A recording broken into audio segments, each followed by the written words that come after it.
вақыт тоқтай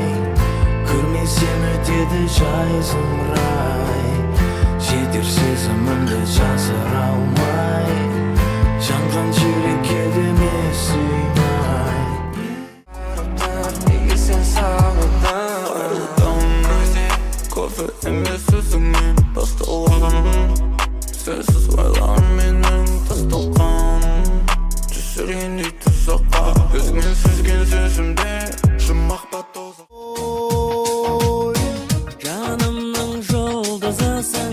бағымның бұлбұлысың шуағың таралғандай сұлулықтан жаралғандай жан жағымда ешкімнің қыс пен күз жазым менен көктем қалаймын өзіңменен әр сәтімнің өткенін қыс пен күз жазым менен көктем қалаймын өзіңменен әр сәтімнің өткенін